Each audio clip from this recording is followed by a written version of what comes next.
Narito po tayo po sa banal na salita ng beloved mahal mga beloved Jojo Abad. Praise the Lord. Praise the Lord. Hallelujah. Palakpakan po natin ang ating mahal na Panginoon. God bless you po, ating beloved preacher, Brother Mario Ryan. Inamal tayo po yung manalangin. Praise the Lord. Itaas po natin ang ating mga kamay. Pagpalain tayo ng ating mahal na Panginoon sa hapong ito. Minamahal. Let us pray. Hallelujah. Hallelujah. Praise the Lord. Dakila't mapagpala naming Ama sa langit, Diyos na makapangyarihan sa lahat. Pinagpapaabot minsan ang ng aming papuri, ng aming pasasalamat sa dugtong na buhay, ibayong kalakasan, panahon na malayang-malaya kaming magpuri, sumamba, umawit, magpasalamat sa lahat ng mga biyaya at pagpapala na binigay mo sa amin. Hindi po kami karapat-dapat kung iisipin lang para tumamasa ng mga biyayang ito. Ngunit salamat, mahal na Panginoon, isang araw kami yung tinawag at pinili upang maglingkod sa iyo. Minsan ang pasoras na ito, mahal na Panginoon, buksan mo ang aming puso, ang aming pangunawa. Ang iyabang lingkod, tunay na saga ng akin, wala pa akong magagawa. Anoint thy words, that is, Lord, put thy words in my mouth to the leading prayer of our beloved and honorable pastor, in the mighty name of Jesus, cast out right now and bind the power of darkness in Jesus' name. Amen. Amen and amen. Hallelujah, hallelujah. Praise the Lord, praise the Lord. Palakpakan po natin ang ating mahal na Panginoon, isang malakas na palakpak. Ang ating ipaabot sa ating buhay na Diyos, bago pong lahat, ako'y munang pinapaabot ang pinakamataas na kapurihan. Kaluwalhatian po at pagsamba ay natatanging sa ating pinakamamahal na Panginoong Kristo po lamang. And we give double honor and respect to our dearly beloved honorable pastor, beloved Evangelist Wildly Estrada Almeda, the interim prophet of our loving God, the man of God, and we always cherish the loving memories, blessed teachings, golden teachings of our dearly beloved assistant pastor, their beloved children, to blessed Almeda family, sa ating mga minamahal, beloved ordained preacher, sa kanya pong mga loved ones, sa lahat po ng ating mga webcast viewer, at maging sa aking buong beloved ko preachers, beloved ko workers, ang po sa mga katuwang ng ating mahal na Panginoon sa kanyang banal na ubasan. At ganoon din naman mga minamahal sa inyo pong lahat, sa lahat ng ating minamahal at mga ginigiling po nating mga kapatid sa pananampalataya na narito sa hapong ito, ay magandang hapon po sa inyo pong lahat. Pinagpala po tayo ng ating mahal na Panginoon. Palakpakan po natin ang ating buhay na Diyos.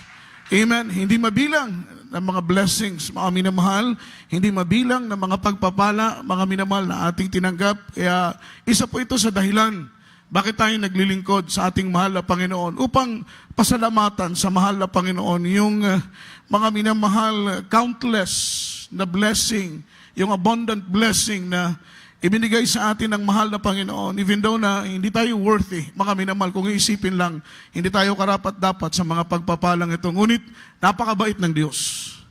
Amen? Napakabuti ng mahal na Panginoon. Wala pong katulad ng Diyos. Wala pong kapantay ang ating mahal na Panginoon. Kaya nga po, para sa ating, siya Diyos na karapat-dapat papurihan, siya po'y karapat-dapat paglingkuran, ibigay natin ang buong buhay, buong lakas, panahon natin, mga minamahal, para maipahayag yung nilalaman ng ating mga damdamin sa pagpapasalamat sa ating mahal na Panginoon. At sa oras nito, mga minamahal, ating pong pag-aralan ng maikling topic o the trials of our faith. Yung ating pag-aaralan ngayon ay mga minamahal, pagsubok sa bawat nating pananampalataya, the trials of our faith. Sapagkat, mga minamahal, sabi ng Biblia, our faith is much more precious than gold. Amen? Mas mahalaga pa kaysa sa ginto. Everybody shout, praise the Lord. Dahil magmay-ari man tayo ng ilang toneladang ginto, mga minamahal, hindi ito makagarantiya na makapasok tayo sa langit. Ngunit kung meron tayong sapat na pananampalatayang hindi matinag, pananampalatayang hindi mabubuwal, pananampalataya, mga minamahal ko, ng buong puso sa mahal na Panginoon, ang pananampalatayang ito ay may katiyakan para makapasok tayo sa buhay na walang hanggang. Unang talata nating pag-aaralan, mga minamahal, aklat po ng unang Pedro, kabanatay 1, ang talata po ay 7, mga minamahal. Libro sa unang Pedro, Kapitulo 1, versikulo 7. Aron ang pagkatinuod sa inyong pagtuo, nga labi pang bililhon kaysa bulawan, nga ginasulayan pinaagig kalayo, bisan tuod kini madugta ra, musangpot ngadto sa pagdalaig og paghimaya og pagpasinungog kaninyo, inigpadayag na unya kang Hesukristo. Amen. Sa Tagalog po. Praise the Lord. Sa aklat ng unang Pedro, Kapitulo 1, ang bersikulo ay 7. Upang ang pagsubok sa inyong pananampalataya na lalong mahalaga kaysa ginto na nasisira, bagamat ito'y sinusubok sa pamagitan ng apoy, ay masumpungan sa ikapupuri at ikaluwalhati at ikararangal sa pagpakahayag ni Hesukristo. Amen. Everybody shall praise the Lord. Ang sabi po rito, mga minamahal, that the trials of your faith being much more precious of gold that perisheth, through it be tried with fire, might be found unto praise and honor and glory at the appearing of Jesus Christ. It is much more precious than gold. Yung ginto, mga minamahal, ito po'y dinadarang sa apoy. What is the purpose? Ano po ang dahilan? Bakit ang ginto iniinit sa apoy, dinadarang sa apoy? Upang ang ginto ay maging pure gold. Amen? Dahil kapag ang ginto galing sa bundok, may mga halong dumi, bato, basura, ugat ng kahoy, kaya kailangan ito'y mga minamahal, i-refined. Everybody shout, praise the Lord. Everybody say amen. Kailangan ng ginto idarang sa apoy upang anong layunin? Upang ang ginto ay maging dalisay, maging sakdal, maging pure ang kanyang pagiging ginto, mga minamahal. Ganon din po tayo sa paglilingkod sa ating mahal na Panginoon. Tayo po'y dumaranas ng pagsubok. Huwag tayong magulat. Huwag tayong mga minamahal matakot sapagkat ang pagsubok ay ordinaryong darating sa bawat sino mang naglilingkod sa ating pinakamamahal na Panginoon. Huwag nating isipin na yung dumarating sa ating pagsubok ay hindi pangkaraniwan. Yung pagsubok na yan ay pangkaraniwang lang, mga minamahal, sapagkat kung sinusubok ka, sinusubok din kami. Kung sinusubok ako, sinusubok din kayo. Kung tayo po ay mga minamahal, dinadarang sa magitan ng mga pagsubok, dinadarang tayo katulad ng ginto sa magitan ng mga problema, dinadarang tayo sa magitan, mga minamahal ko, ng mga suliranin, iba't ibang mga pagsubok na ating kinakaharap. Ang layunin yan, mga minamahal, ay maging dalisay tayo sa harapan ng mahal na Panginoon. Amen? Diba? Gusto ba nating maging dalisay tayo sa harapan ng Diyos? Gusto ba nating maging sakdal tayo sa harapan ng mahal na Panginoon? Yun po ang inaasam natin dahil tanging dalisay lang ang makakapasok sa pintuan ng langit. Tanging sakdal lang ang makakapasok sa pintuan ng langit. Kapag hindi tayo sakdal, hindi tayo dalisay, kapag tayo po'y may kapintasan, mga minamahal, hindi tayo magiging worthy. Hindi tayo magiging karapat-dapat na pumasok ng langit. Isa po sa purpose ng mahal na Panginoon, mga minamahal ko, bakit tayo dinadarang sa apoy sa mga pagsubok upang tayo po'y maging karapat-dapat hanggang sa kanyang pagbabalik sa araw, mga minamahal ko, ng kanyang pagdating. Kaya, mga minamahal, all we need to do is to pray that the Lord give us strength every time we face any kinds of hardship, difficulties, trials in life. Ang tanging magagawa lang natin ay lumuhod. Hallelujah! Manalangin, itaas ang ating mga kamay, ipikit ang ating mga mata, idalangin the Lord sa gitna ng pagsubok. Huwag mo kaming pababayaan. Sa gitna ng pagsubok, Lord, panghawakan mo kami. Di ba? Mga minamahal, hindi naman natin pwedeng ipag-pray na, Lord, huwag mo kaming subukin.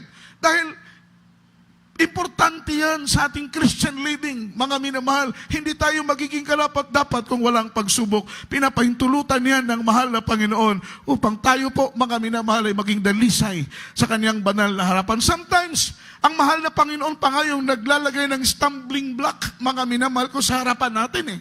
Ang Diyos pa mismo ang naglalagay ng katitisuran sa harapan natin. Dahil kung tututok lang tayo sa mga katitisuran, bibilangin lang natin ang katitisuran, marami tayong mga katitisurang makikita. Kaya nga po, mga minamahal, huwag tayong tututok sa mga problema, huwag tayong tututok sa pagsubok, huwag tayong titingin sa kahirapan, huwag tayong titingin sa kawalan, huwag tayong tututok sa problema, huwag tayong tututok sa bigat na ating pasan, maging sa ating sariling mga kahinaan, ay huwag tayong tututok dahil babagsak tayo, mawawala tayo sa paglilingkod sa mahal na Panginoon. Bagkus ay itingin natin, itutok natin yung ating paningin sa Diyos na sakdal, Diyos na walang kapintasan, Diyos na matuwid, Diyos na banal, Diyos na dakila, Diyos na mapagpala, Diyos, mga minamahal ko, na may-ari ng ating mga buhay. Sa Kanya lamang natin itingin, i-focus yung ating paningin dahil hindi tayo matutumba, hindi tayo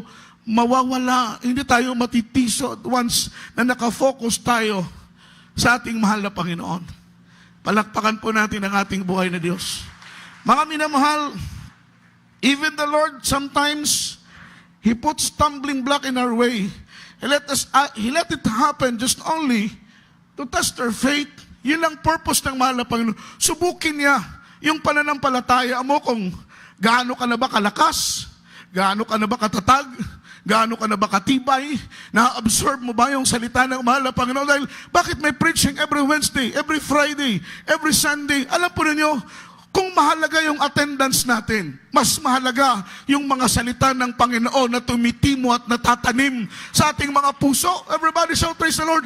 Anong halaga na dalo ka ng dalo? Pero yung salita naman ng Panginoon, hindi naman natatanim sa puso mo. Kaya pagdating ng pagsubok, pagdating ng problema, mabubuwal ka at mawawala ka agad-agad sa gawain ng ating mahal na Panginoon. So kung importante ang pagdalo, mas importante na yung salita ng Panginoon ay tumimo, rumirip, tumubo sa ating mga puso upang tayo po'y maging matibay na Kristiyano. Kahit anong bagyo, kahit anong pagsubok, yan po ang totoo. Kahit anong problema, kahit anong katitisuran ang makita mo, mananatili kang naglilingkod, umiibig, nagpapalaga, nagpupuri, sumasamba, umaawit sa ating mahal na Panginoon dahil naunawaan mo, ang kaligtasan mo ay wala ni kanino man. Amen. Matisod ka sa tao, hindi silang nagpapako sa krus para sa iyo. Matisod ka sa tao, hindi silang namatay sa krus ng Kalbaryo para sa iyo. Matisod ka sa tao, hindi silang nagpadanak ng banal na dugo para makasumpong tayo ng kaligtasan. Ang ating pinakamamahal na Panginoon. Kaya't walang rason na tumutok tayo sa tao. Bagos sa ating paglilingkod ay sa Diyos tayo tumingin. Everybody shout, praise the Lord.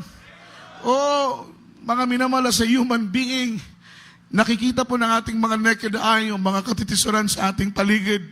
Ngunit mga minamahal, tandaan ninyo, hindi yan makakatulong sa paglilingkod natin sa mahal na Panginoon.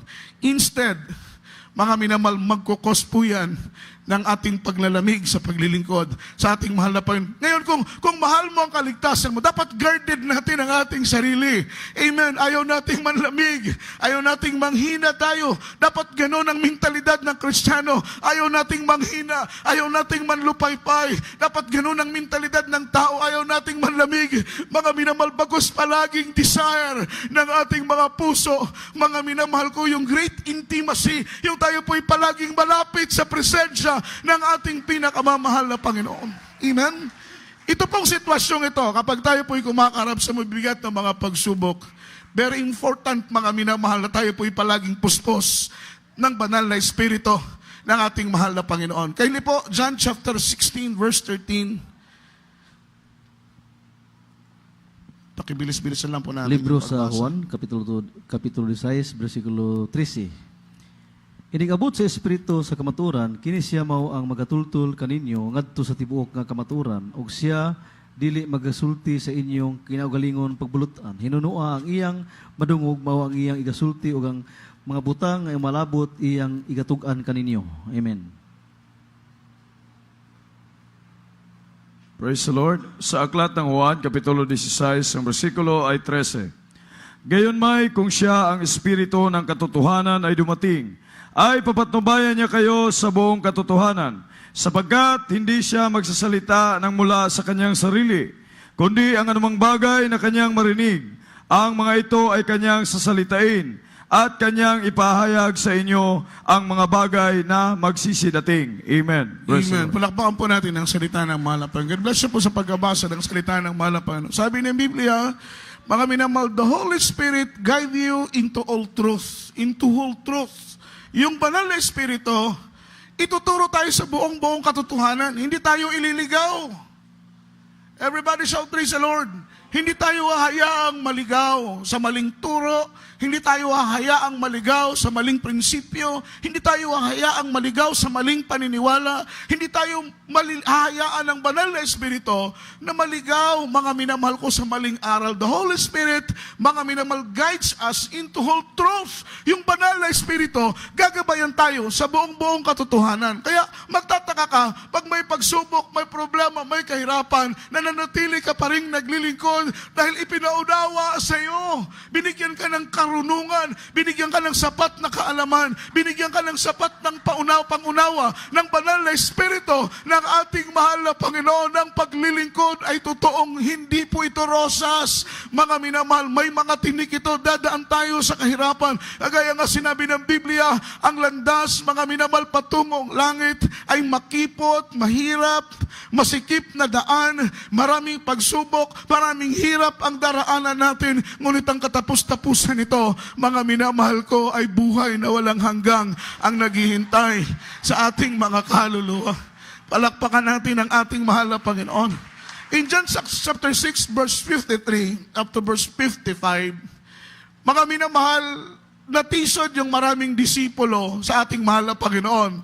Dahil may nasabi ang mahal na Panginoon na nakapagpatisod, mga minamahal sa kanila. Sila po ay na-offend doon sa bersikulo, doon sa talata, doon sa salita na sinabi ng mahal na Panginoon. Kaya po, pakibasa po natin, mga minamahal ang talatang ito. Ito po yung sinasabi ko na sometimes mismo ang Diyos naglalagay, mga minamahal ko, ng katitisuran sa ating harapan just only to test our faith.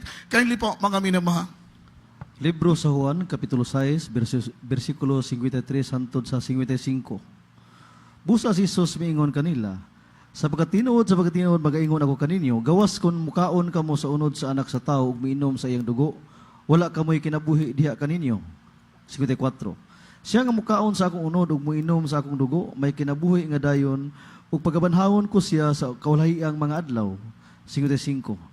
Kang akong unod, tinuod nga kalanon, ug ang akong dugo, tinuod nga ilimnon. Amen. Praise the Lord. Sa aklat ng Juan, Kapitulo 6, ang bersikulo ay 53 hanggang 55.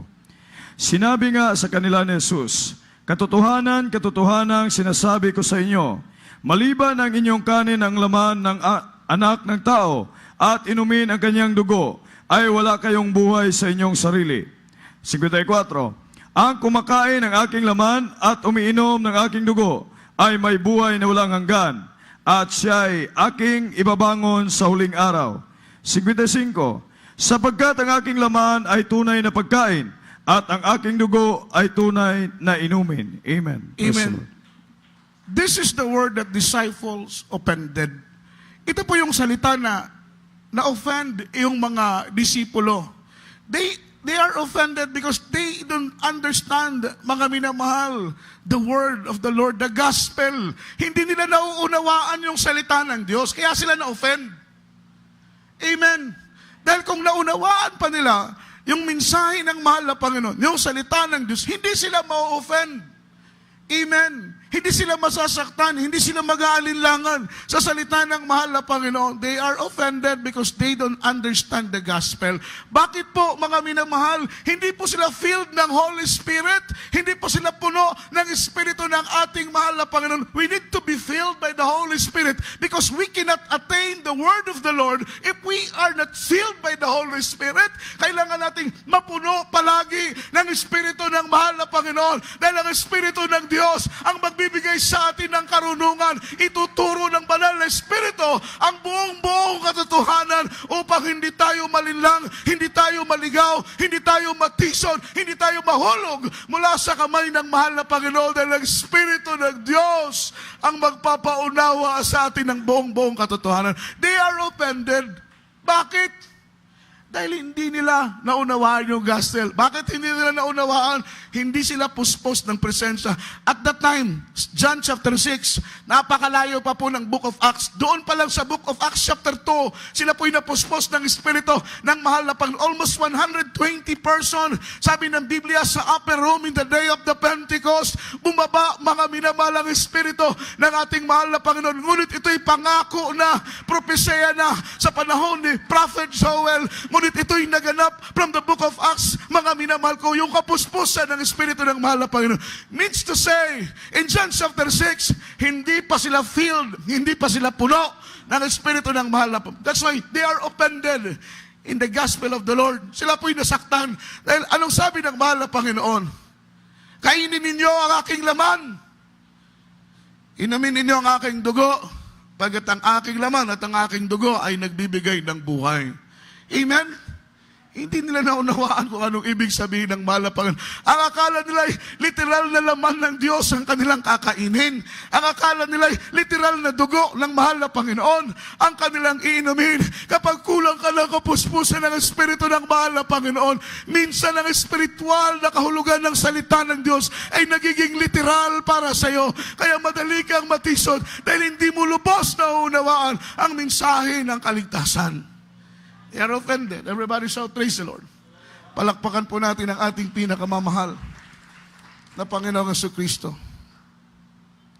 Everybody shout, praise the Lord. Kaya mga minamahal ko sa verse 66 and 68, kindly po mga minamahal, pakibasa mo ng talatang ito.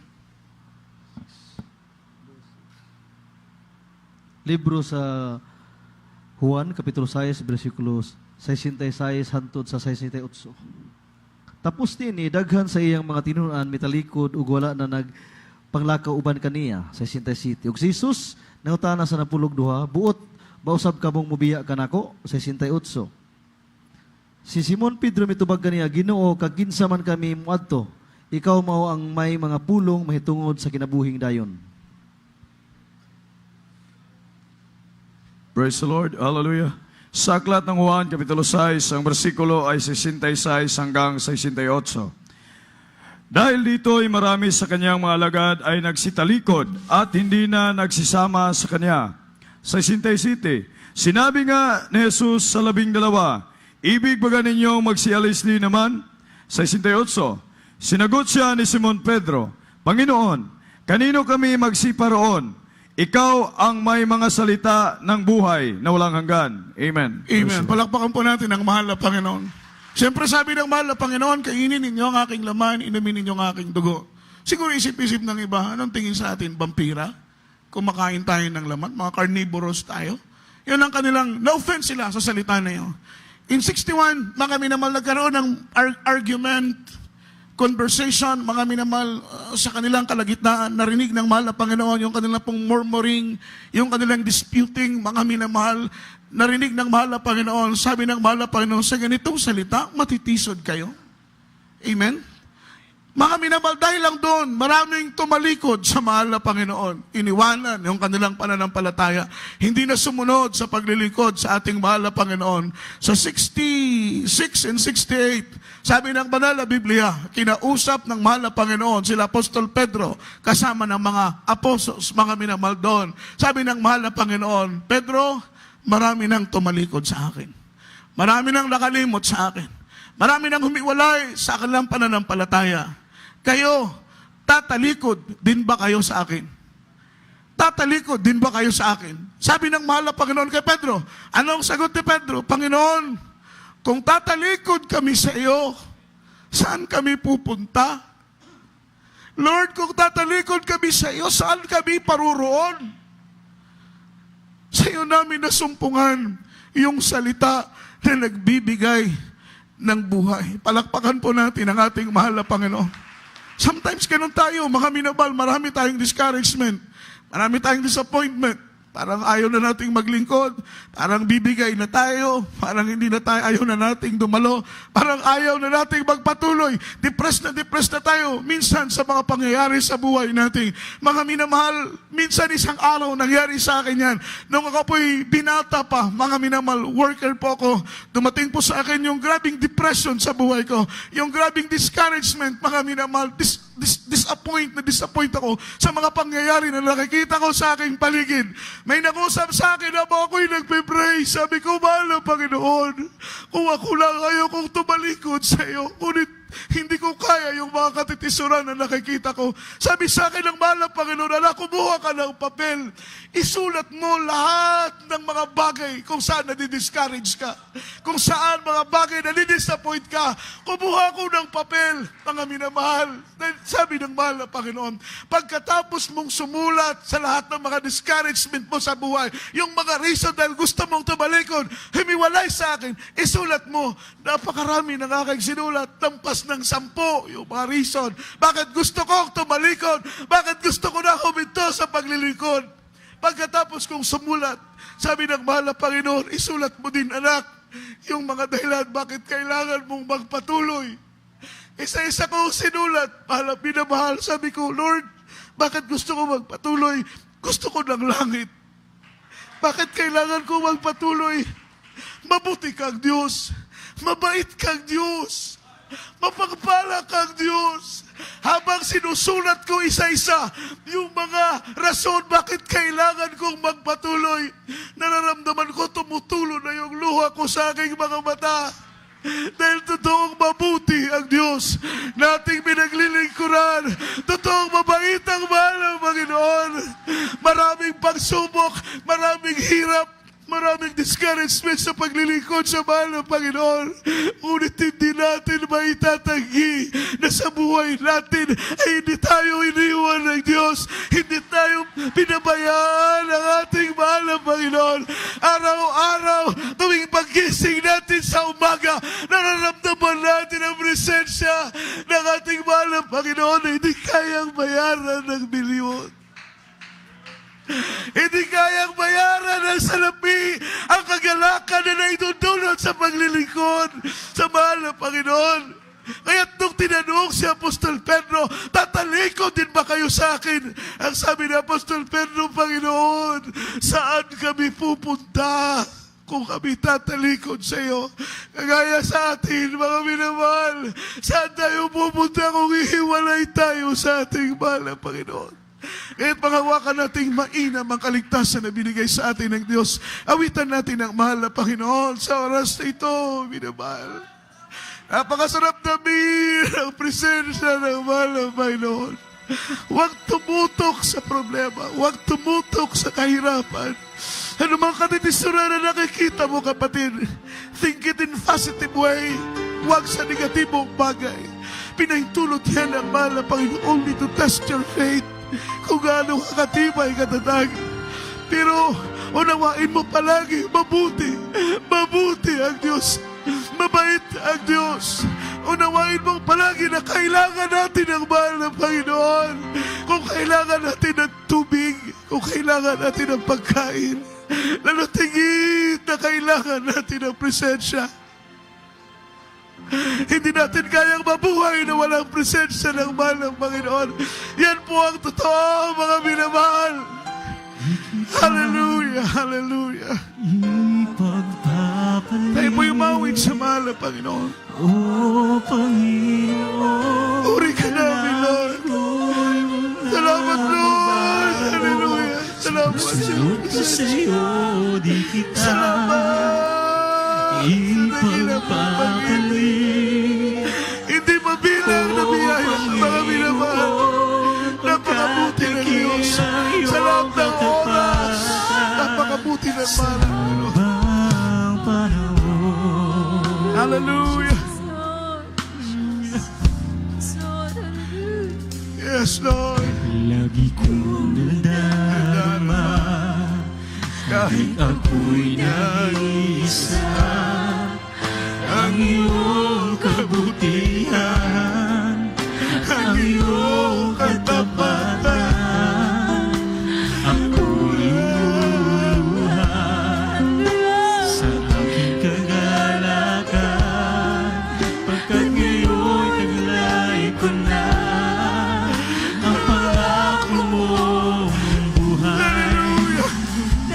Tawitan natin ang mahal ng Panginoon.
di kita Purihin ka, mahal.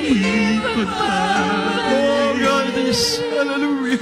Oh, Panginoon, dalangin ko'y huwag na magbago. Ang pagsunod ko sa'yo, hinggan, ipagpapahalaga.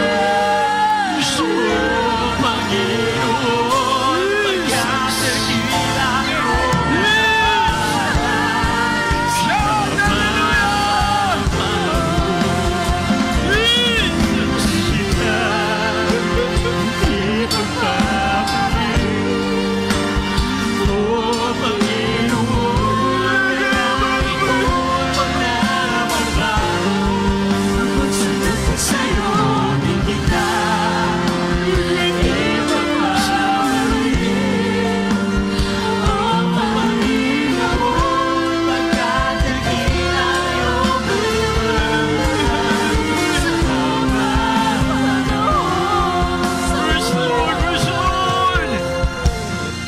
Jesus. Singgit, hallelujah! Hallelujah! Nalaygon ka sa walay katapusan, mahal na Panginoon. Tunay na pakabuti mo, mahal na Panginoon. Di nagbabago ang iyong pangako. Kaya karapat-dapat kang pasalamatan. Luwalatiin itaas ang iyong banal, marilag na mga minamahal. Ayon po sa mensahe, mga minamahal, praise God, kinakailangan po tayo magpatuloy, maglingkod sa ating mahal na Panginoon. Dahil sa ating pagpapatuloy, diyan po nahuhubog ang ginto, diyan po nahuhubog ang ating pananampalataya, diyan po nagiging dalisay ang ating pananampalataya, mga minamahal. Dahil walay rason, mga igsuon, na hindi tayo magpatuloy. Dahil nakita natin ang kapangyarihan ng Diyos sa banal na misteryong ito. Binago ang ating buhay, pinagaling ang ating karamdaman, wasak nating pamilya, inayos ng Diyos, mga minamahal. Wala tayong maibayad sa Panginoon. Meron pa tayong buhay na walang hanggan. Singgit, hallelujah!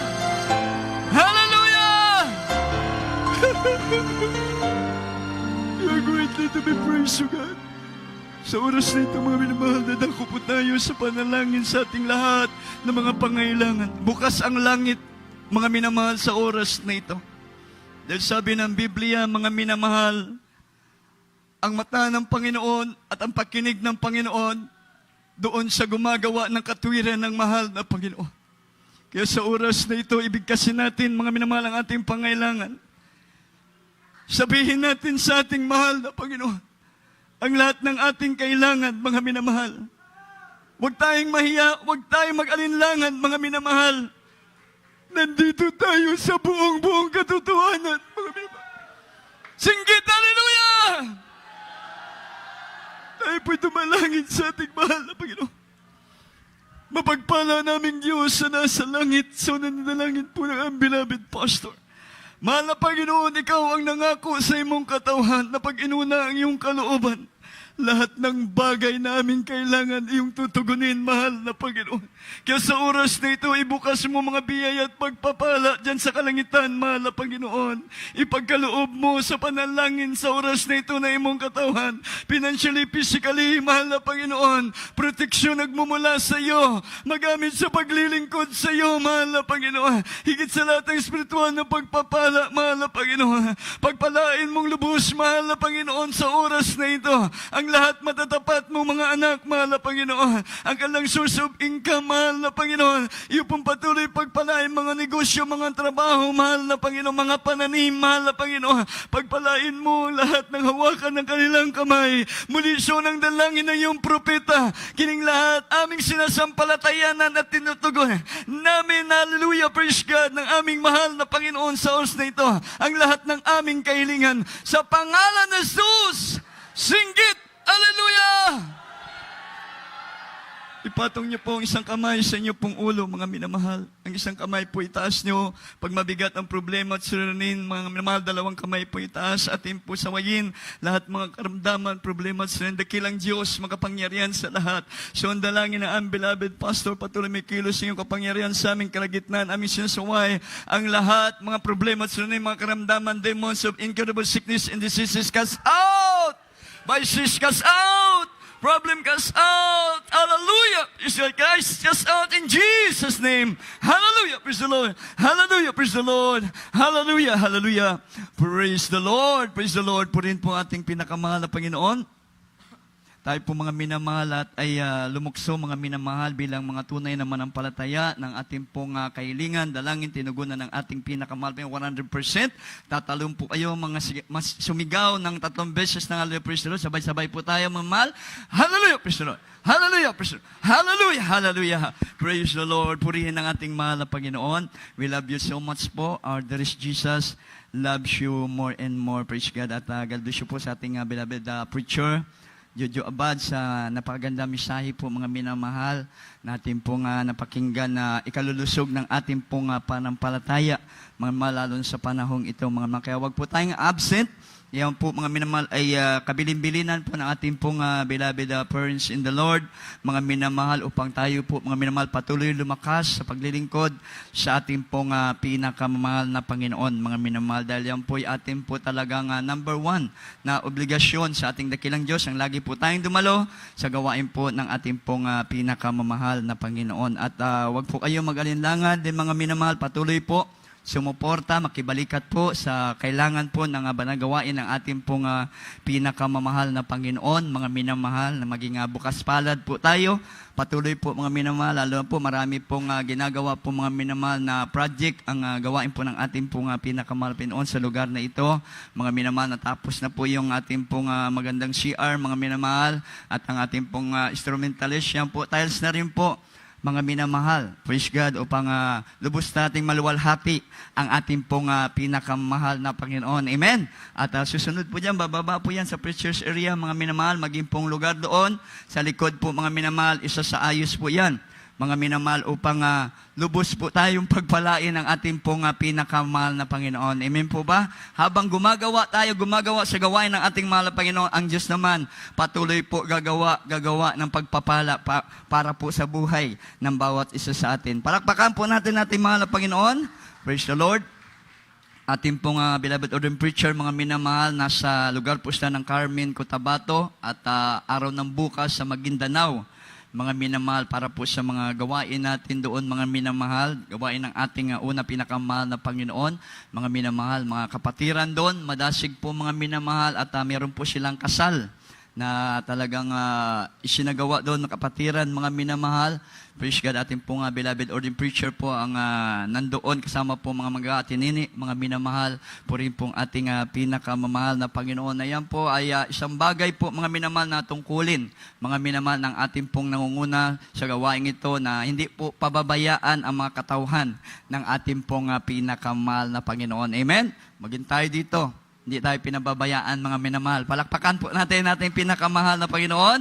Praise the Lord. At walaan po tayo announcement, mga minamahal. Tayo po, praise God, dadako po sa ating pong closing prayer. Ating po, mga minamahal, bigay buong pagkataon sa ating beloved preacher Dante Makapayag. Siya po ang mananalangin po sa ating pagtatapos. We love you so much po. There's Jesus. Loves you more and more, mga minamahal. Magpasalamat po tayong lahat sa ating mahal Panginoon. Praise the Lord. Amen. Praise the Lord. Agal piso ulalada. Praise the Lord. Hallelujah. Ato tayo sa mga pagpasalamat, pag-ampos ng mga sisyon. Praise the Lord. Hallelujah. O labing gamhanan, salang gusto sa kibig pasalamat God, yung lang tigo, may midwig service, padang panalangin ng no, naghatag kalipig kalag sa mga anak, sa pagtambong ginugad, sa pagsugod sa MC, sa pagdaig sa Pulsulim. Salamat ginugad sa presensya, sa mga pagdaig, padang pagtiluwalag, alam mo ginoo, bisan pa sa mga kinaugan, sa tiyong anak, mga milagong buhat, padang panalangin ng gabay, ng kupot kinilagad, sa patugusa, dadagong kaso kitapusan, bisan pa ginoo ito sa beloved Jesus Single Choir ginugad, bisan pa sa beloved Jesus Spanish Choir, padang panalangin sa malawiton, ginugad sa mga pagdaig, bisan pa ginong hisugad, sa patugatag, Kunay ka pasabot, ipaghatag, hatag, buti doon, o yabi, susi, sa talang mga panalangin, Ginoo, besan pa siyang pulong mo ng paminawan, ang mga susurohan, Ginugad, ipatuhop sa kasing something nga pag-abot, si mo pabalik, Ginugad, hallelujah, ng waraso sa kagabiyon, sa mga tipuray, papolis sa kamimalay, kami nagahang ng mo, Yugad, sa ampo para pastor, kapag kayo kabantag, kaamping, sa timong anak, puno sa kalipay, kalinaw, puno sa gahom, ginagad, sa baton, patigom, overnight prayer, ibalik mo kami, husaon kaming tanan, Ginugad, o pasamatan sa gamhanan ngalan, sa Kristo, amen. Praise the Lord. Magkabayan po tayo mga minamahal bilang mga anak ng ating dakilang Diyos.